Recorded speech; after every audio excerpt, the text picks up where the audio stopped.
하다니 얼마나 형들이 부러웠을까요? 조선이 어저께 얘기했지만 이 다윗은 어리기 때문에 아버지나 형들이나 어떻게 해요? 하나님 앞에 나와서 제사 드릴 아직 나이가 안 됐다고 생각한 거예요. 아직 어리니까 너는 양이나 지키고 있어라. 우리가 하나님께 예배 드리고 제사하고 또 선지자님 만나서 말씀 듣고 올 테니까 너는 양이나 지켜라. 이렇게 해서 알겠습니다. 잘 다녀오세요. 이렇게 하고 자기의 일에 충실하고 있던 그 다윗이었는데 도리어 하나님은 그 다윗에게 기름을 붓는 거예요. 당시 다윗의 나이가 몇 살이었을까요? 아마 한 15살이나 아직 20살이 안 넘은 거예요. 그러면 그 당시에 하나님 앞에 나갈 수 없는 그런 나이에 20세 이상이 넘어야 되는데 그래서 당연히 그렇게 생각을 했는데 하나님은 어떻게 해요? 상관없다는 것이죠. 그리고 다윗이 나중에 30살에 30살에 왕이 돼요. 다윗의 고향이 어디죠? 예수님의 고향은 베들레헴의 뜻은 다 이게 연관이 있는 거예요. 예수님은 우리의 생명의 떡이라고 말씀하셨어요. 우리가 예수님을 먹어야 돼요. 무슨 말이에요? 예수님을 믿어야 된다는 거예요. 먹는다는 것은 예수님을 믿는 거예요. 그리고 예수님도 이렇게 다윗과 같이 사람들이 알아주지 않는 그곳, 그 시골 마을 베들레헴에서 예수님도 태어나셨어요. 예수님도 30세부터 어떻게 해요? 공생애를 시작했어요. 하나님의 나라 복음을 그때부터 3년 넘게 그때부터 복음을 전하기 시작했어요. 그래서 우리가 다윗을 통하여서 우리가 누구를 봐야 돼요? 예수님을 바라보는 거예요. 그리고 또 우리를 바라보는 거예요. 세상 사람들이 우리 친구들 예수 믿으면 참 잘한다. 그래 열심히 교회 나가야 되지. 예수님 믿어야 되지. 그렇게 할까요? 아니에요. 저 바보 같은 사람들 이 귀한 시간에 뭐하러 쉬지도 않고 교회 가서 뭐 하는 거야? 세상 사람들이 그렇게 한다는 거예요. 그런데 하나님은 그런 우리를 장차 예수님이 오시면 예수님과 함께 이 땅에서 왕노릇하게 해주신다고 약속을 하셨어요. 우리가 다 어떻게 해요? 오늘 말씀처럼 다윗처럼 다 막내와 같은 존재라는 거예요. 세상 사람들이 알아주지 않는 존재, 세상 사람들이 무시하는 존재. 그렇지만 누가 우리를 알아줘요? 여호와 하나님. 하나님이 우리 친구들 한 사람 한 사람을 다 알아주신다는 거예요. 얼마나 감사하고 우리가 소망이 되는 말씀이에요. 이렇게 해서 사무엘이 다윗에게 기름을 부었어요. 사무엘이 다윗에게 기름을 부으니까 어떻게 해요? 여호와의 영에게 크게 감동되니라 이렇게 말씀하는 거예요. 하나님께서 택하신 자에게 사무엘 선지자를 통해서 기름을 부을 때 이제 하나님의 영이 다윗과 함께 늘 함께 하고 있는 거예요. 떠나지 않는 거예요. 이것이 오늘 우리가 살펴본 다윗의 모습이에요. 우리 친구들도 장차 지금은 12도 어리고 막내 같은 모습이지만 어떻게 하나님이 우리 친구들을 장차 하나님의 나라의 왕으로 세워주실 거예요. 어떻게 감사해요? 안 감사해요? 감사해요. 예. 그러므로 우리 친구들이 세상 살아갈 때 세상 사람들은 무시할지라도 거기에 낙심하고 포기할 필요가 없어요. 우리가 그 모든 세상 사람들 앞에서 예수님이 오시면 우리 친구들을 다 불러주시고 왕으로 세워주실 날이 속히 올 거예요. 그때는 마치 이 형들처럼 내가 왕으로 세워받을 줄 알았는데 내가 기름 받을 줄 알았는데 생각했던 사람들이 다 후회하면서 다윗에게 어떻게 하겠어요? 무릎 꿇고 절을 하는 것처럼 우리 친구들에게 다 절을 하는 날이 온다는 거예요. 이것이 오늘 우리가 살펴본 다윗의 모습이고 오늘 또 우리가 보면 14절부터는 누구에게 나와요? 이제 사울에 대한 말씀이 나와요. 그래서 우리가 오늘 다윗과 사울을 또 오늘 말씀을 통하여서 비교할 수가 있어요. 14절에 보니까 여호와의 영이 사울에게서 떠나고 여호와께서 부리시는 악령이 그를 번뇌하게 한지라. 어떻게 해요? 사울이 하나님의 말씀대로 살지 않으니까 하나님의 영이 그 사울 안에서 살 수가 없는 거예요. 그래서 하나님의 영이 떠났어요. 하나님의 영이 떠나니까 그 하나님의 영이 떠난 그 빈자리에 누가 찾아왔어요? 악령이 그를 번뇌하게 한지라. 여기서 여호와께서 부리시는 악령이래요. 하나님께서 부리시는 악령, 하나님께서 이 악한 영을 뭐 데리고 있다는 뜻이 아니라 하나님의 영이 떠나면 이 공중 권세 잡은 그 악한 영이 하나님이 없는 그 자리에 악한 영이 들어간다는 말씀이에요. 그런데 이 악한 영도 어떻게 해요? 자기 마음대로 하는 게 아니에요. 온 우주 만물에 하나님, 그 하나님의 뜻대로 움직인다는 거예요. 우리 성경에 욥기서가 있는데 욥기서에도 마찬가지예요. 욥기서에서도 보면 그 욥을 그렇게 괴롭히던 마귀도 사탄도 어떻게 해요? 하나님의 말씀대로 행하는 거예요. 그래서 하나님은 선한 천사도 이 하나님의 영도 다스리지만 어떻게 해요? 이 악한 영도 하나님께서 다스린다는 것을 우리에게 말씀하고 있는 거예요. 그러니까 귀신도 하나님 앞에서는 어떻게 해요? 하나님 말씀에 순종해야 되는 거예요. 근데 우리 어떻게 해요? 전사님 물어볼게요. 하나님이 더 클까요? 아니면 이 마귀가 더 클까요? 하나님. 네, 하나님이 더 크단 말이에요. 그래서 세상 사람들은 그걸 몰라요. 당장 자신의 몸이나 마음이나 힘들까봐 그 악한 영에 붙들려 사는 사람들이 얼마나 많은지 몰라요. 점집에 가서 점을 보고 무당에게 찾아가서 내가 어떻게 살까요? 그렇게 물어보는 사람들이 많이 있어요. 우리의 인생의 주인이 누구예요? 마귀예요? 하나님이에요? 하나님이잖아요. 하나님 앞에 내 인생을 물어봐야지. 왜 귀신한테, 마귀한테 가서 물어봐요? 그 모든 악한 영도 다 하나님께서 주관하신다는 것을 알아야 된다는 거예요. 우리 친구들 절대로 어떻게 해요? 점치거나 무당집에 가거나 그런데 가면 돼요? 안 돼요? 네, 정신 차리시고 절대로 그런 데 가면 내가 귀신한테 물어보러 가는 거예요. 네? 귀신보다 귀신을 다스리시는 하나님께 물어봐야지. 왜? 마귀한테 가서 물어봐요. 15절에 보니까 사울의 신하들이 그에게 이르되 보소서 하나님께서 부리시는 악령이 왕을 건너야 되는데 사울이 하나님의 말씀에 불순종함으로 하나님의 영이 떠나니까 어떻게 해요? 악한 영으로 사울이 괴로운 거예요. 번뇌가 뭐예요? 그 뜻이 보니까 마음이 시달려서 괴로워했다. 마음이 시달려서 평안함이 없는 거예요. 마음에 항상 근심 걱정이 있고 두려웠고 무서운 거예요. 혹시 이런 사람 있어요? 그러면 내가 혹시 하나님의 영이 아니라 악한 영에 붙들려 있는 게 아닌가? 그렇게 생각해야 돼요. 하나님 앞에 빨리 회개하고 하나님의 영으로 저를 충만케 해주셔서 제 마음에 평강을 더해주세요. 하나님 앞에 기도해야 돼요. 예수님의 이름으로 악한 영을 물리쳐야 돼요.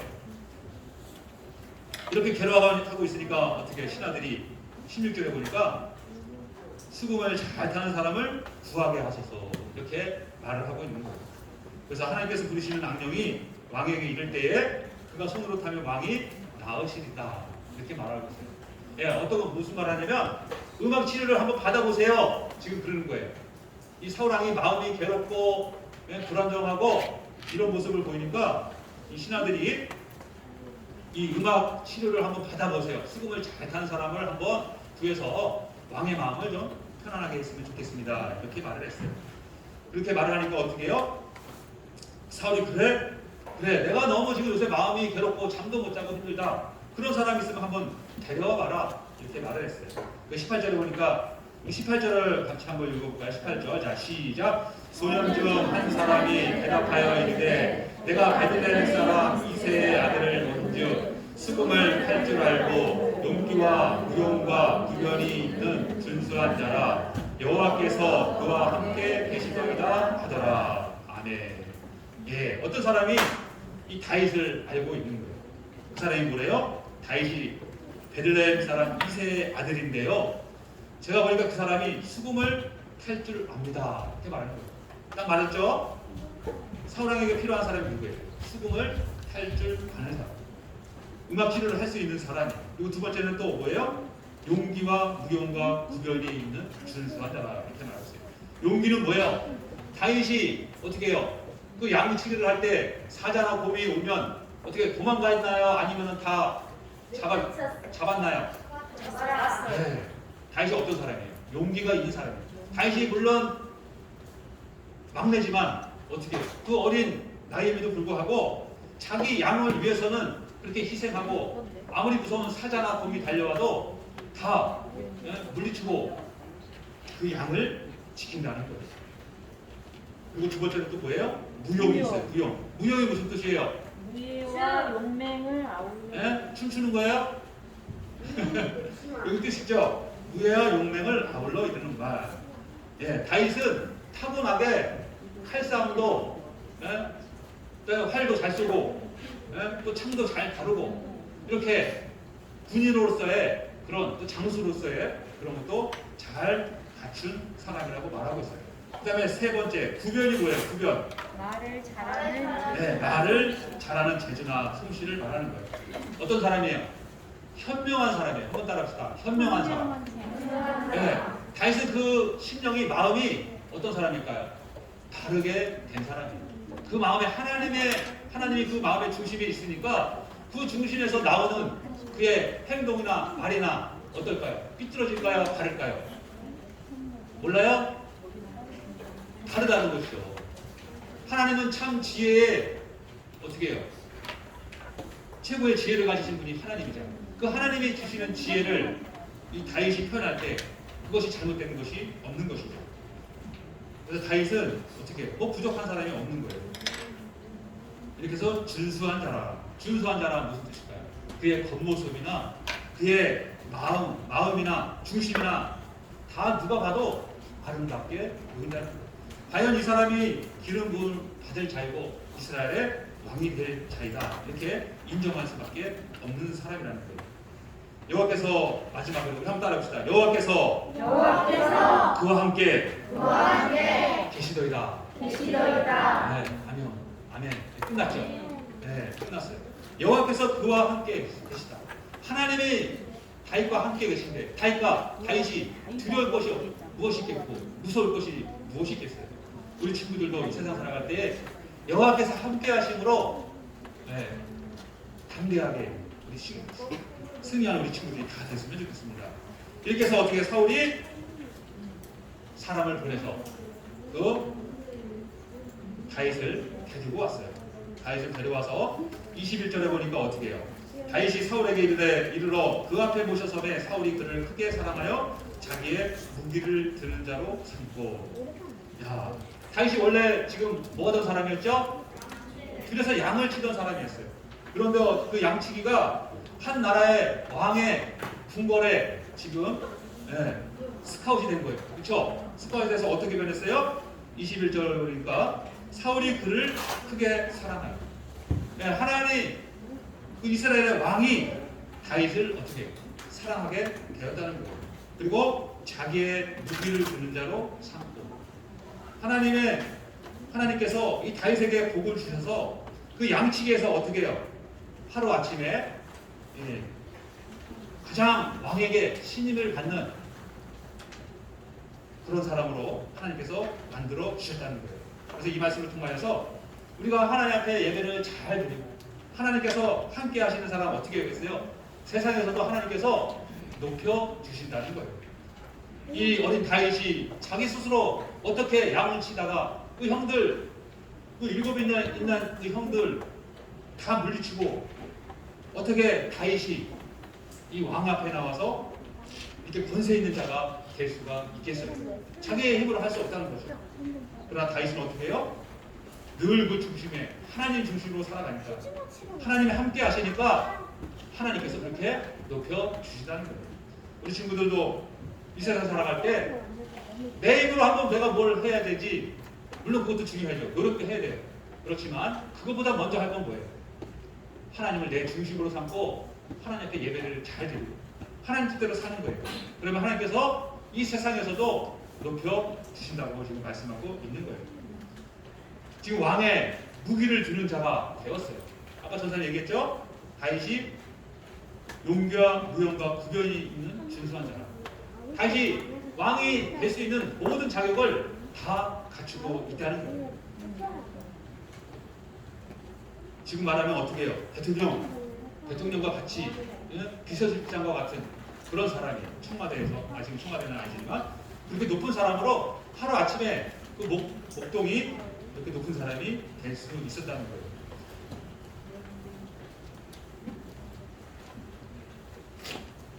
그런데 사울의 모습은 어떻게 해요? 우리 23절 마지막 우리 23절 같이 읽어볼까요? 23절 시작. 하나님께서 부르시는 악령이 사울에게 이를 때 다윗이 수금을 들고 와서 손으로 간즉 사울이 사퇴하여 낫고 악령이 그에게서 떠나니라. 예.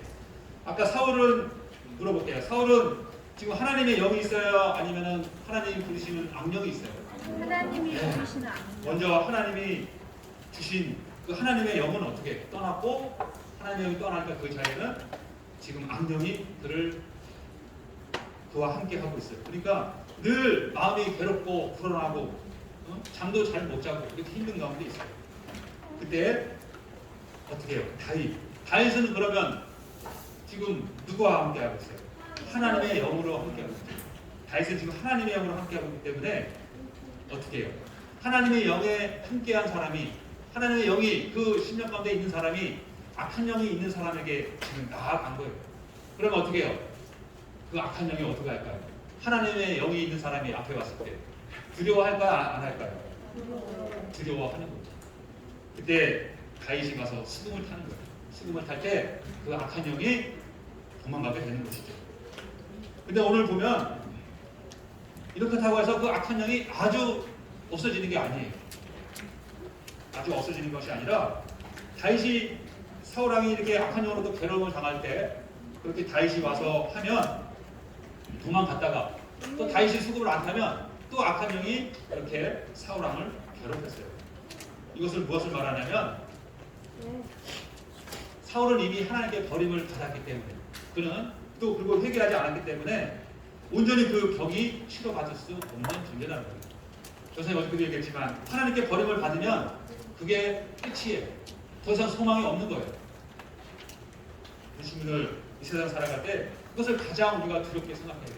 내가 혹시 내 주위에 있는 사람들이 혹시 하나님께 버림을 받지는 않았을까? 항상 나부터 다른 믿음으로 살아야 되고 또 그렇게 버림받아 죽어가는 영혼들을 위해서 우리가 전도하고 복음을 전해야 되는 거예요. 오늘 마지막으로 해서 우리 성경학교 말씀을 다 보도록 하겠습니다. 오늘 결론을 말씀을 드릴게요. 그 어린 다윗이 아버지도 형들도 인정하지 않던 그 어린 다윗이 그렇지만 누가 보고 계세요? 하나님이 보고 계십니다. 우리 예수님도 마찬가지고 다윗도 마찬가지고 우리 친구들도 마찬가지고 세상이 다 무관심한 관심 없어 하는 우리들을 누가 보고 계세요? 여호와 하나님이 보고 계신 거예요.